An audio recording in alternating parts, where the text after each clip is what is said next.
welcome to day 3 of the 2025 edition of the Fall Creek Falls vlogs.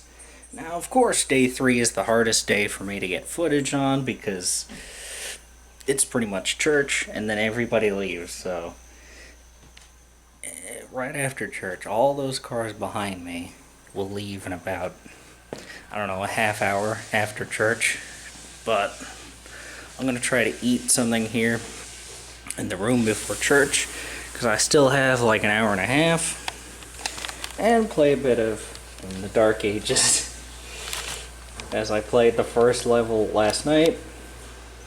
And you know, of course you guys know my thoughts on it, but yeah, that's the game that I'm replaying. But yeah, I'll catch you guys at church or breakfast, whichever comes first. I don't know, Bella might want to eat breakfast together, so that's what I'm kind of thinking. But yeah, it's always amazing that everybody leaves, it seems like, right after church. Like, they don't even do anything except go back to the room, pack. There was one year where I was a kid, I just stood there on the second floor balcony that we had that year, and I just watched everybody get ready and leave. I think after Bella and I were already ready, but it was amazing. It was impressive.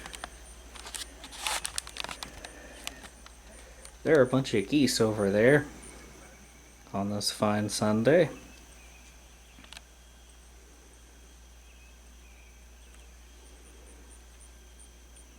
So yeah, bunch of geese. Bunch of geese.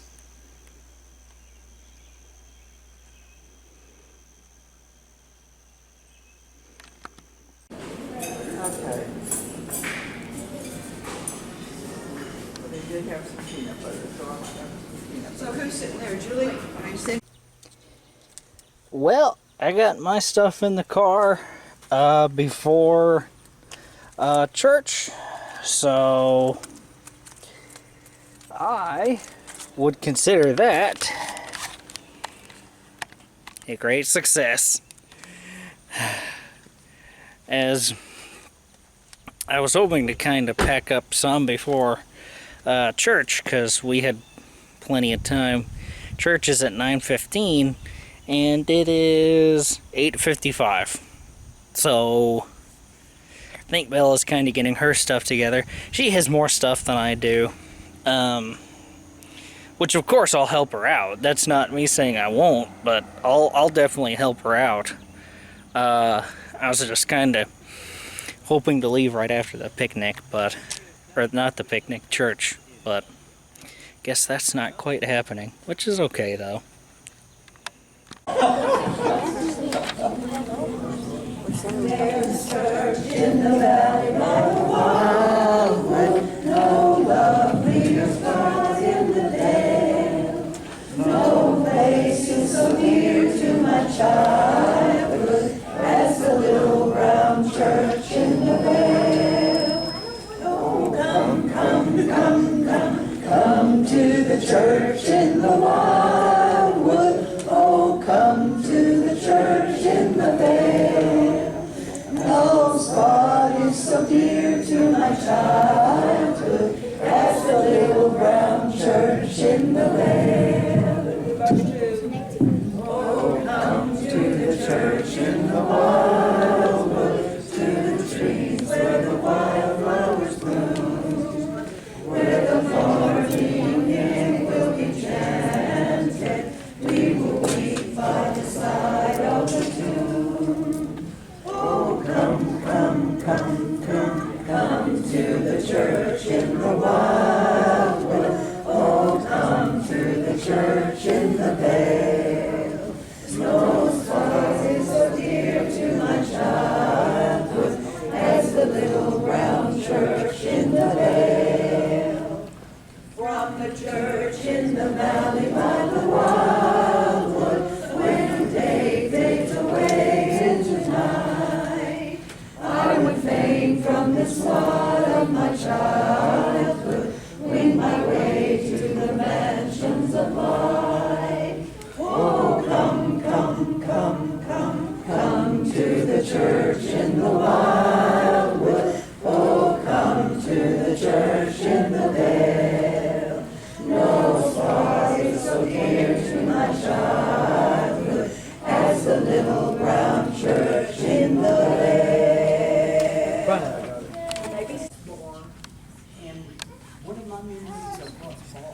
My daddy was always kitchen.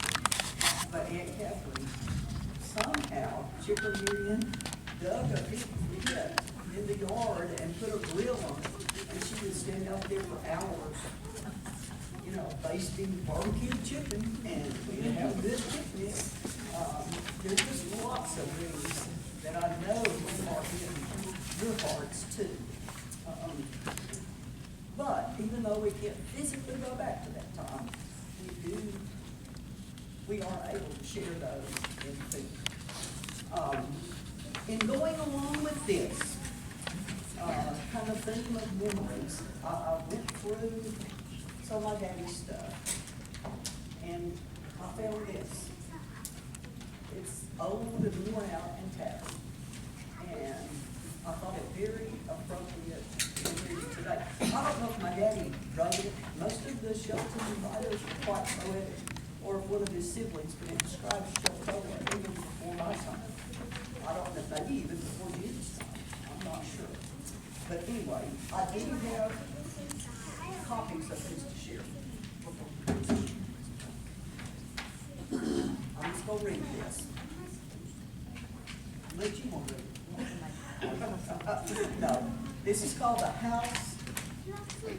Thank you. I have to think. The House I Remember Best. A vantage point on the front porch commands a restful panorama. A quarter mile to the south is the Hiawassee River.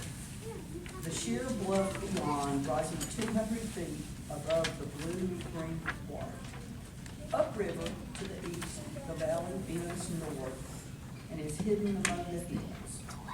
Westward, the river winds through fertile fields where now the corn is tasseled and the heat causes the atmosphere to wake. On the porch of the old house, even on the hottest days, there is a welcome breeze. Atop the bluff, in a dead tree, a hawk keeps its belly lit. The bare limbs of his tree flaring to the wind.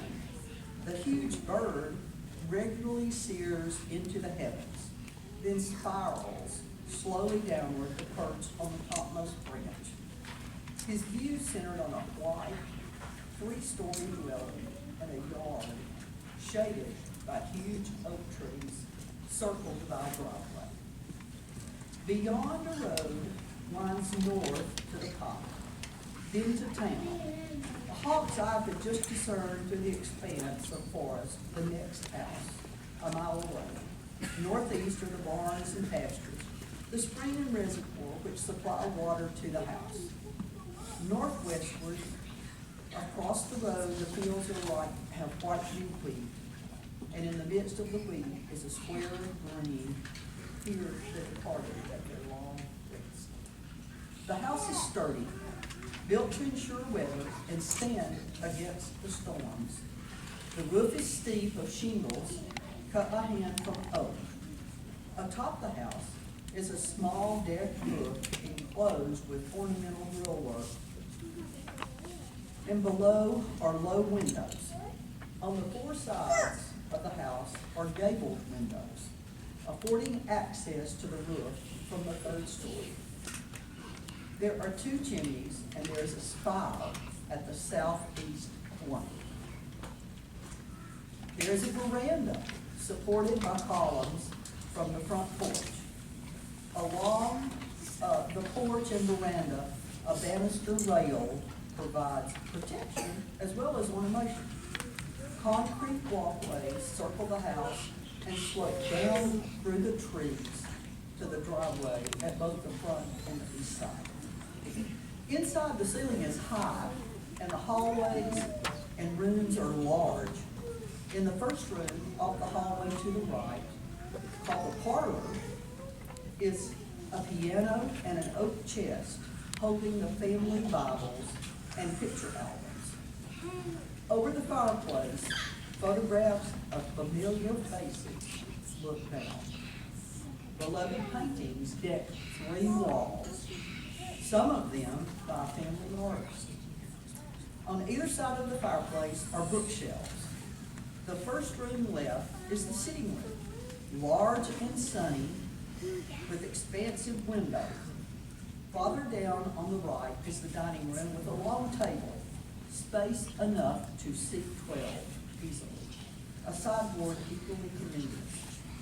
This room perhaps stands out in memory the most. Here the family spent the evenings. In the summer, windows open to the night air, and in the winter, gathered around the table, preparing lessons for the morrow, with a log fire crackling on the hearth.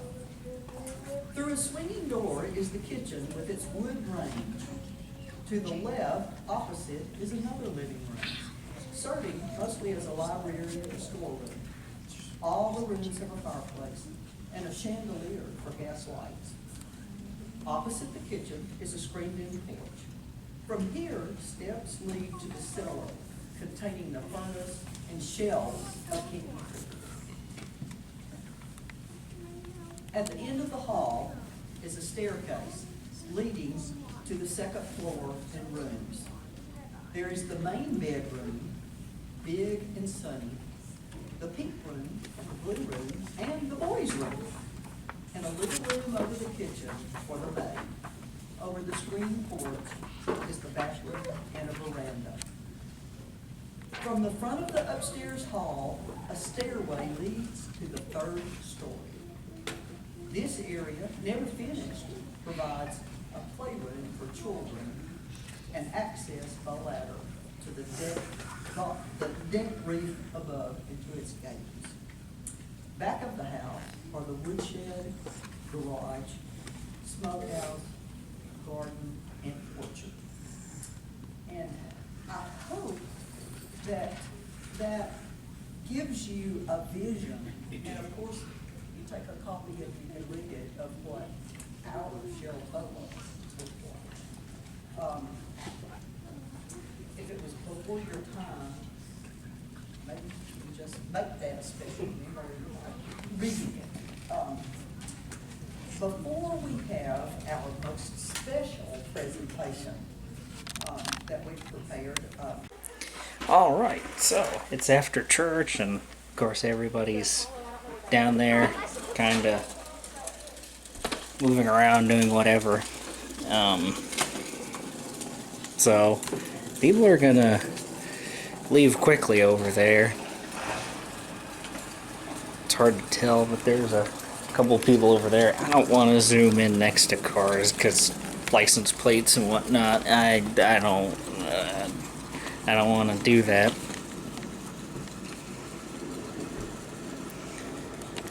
But there's certainly a lot of activity going on over there.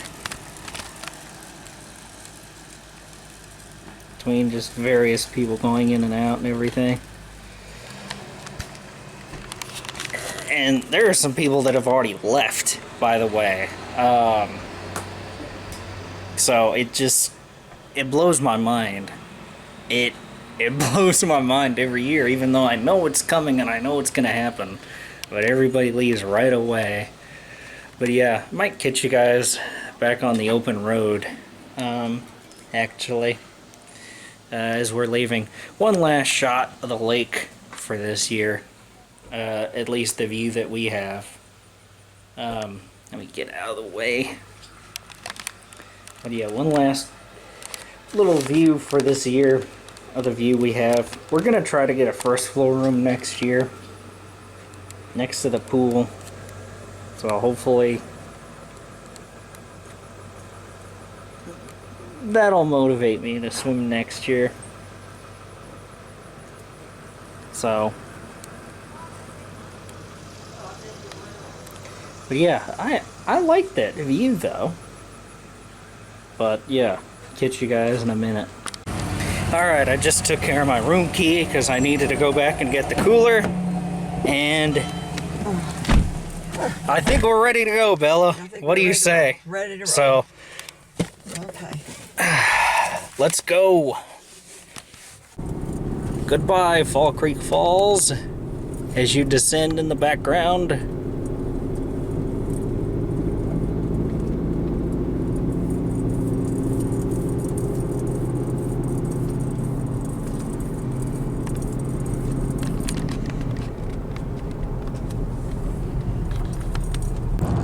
Well, we're on the open road. Going around these bends and these curves and all that, just kind of cruising along. So, just kind of enjoying the scenery. There's some awesome mountains up there.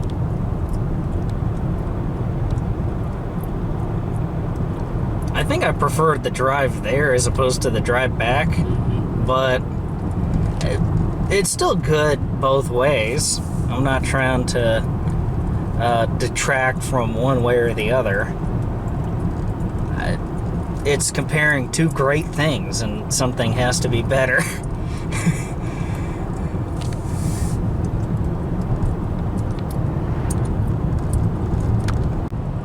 Now we're going down that long stretch of road. And there's the Grundy County High School. Yep.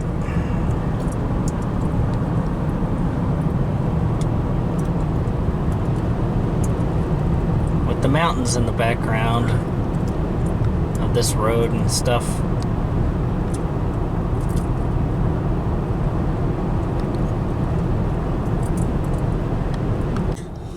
Well, now we're down the mountain. You guys can see that, obviously. But, yeah, I like it. I like it. All the switchbacks and all that, it's certainly challenging, to say the least. So, there's the house with the zinnias on the way back. Yeah. There they are. It's one of your highlights on the drive. Okay, now put your hands on the wheels and make Yeah, this curve. they are.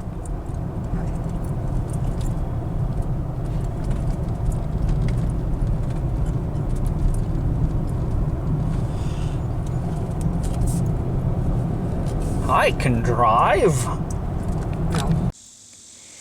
And so now we're back at my grandmother's house. I still need to drive home myself, but I figure this is a good place to end the vlogs for this year. And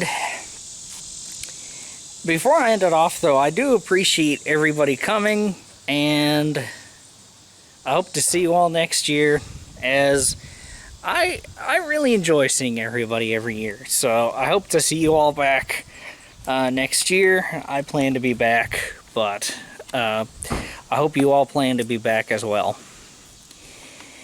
And so yes, guys, I do believe that will do it for the 2025 edition of the Fall Creek Falls vlogs. And I will see you all in the 2026 edition. And so yes, guys, I do believe that will do it for me until 2026. And thank you all for watching. And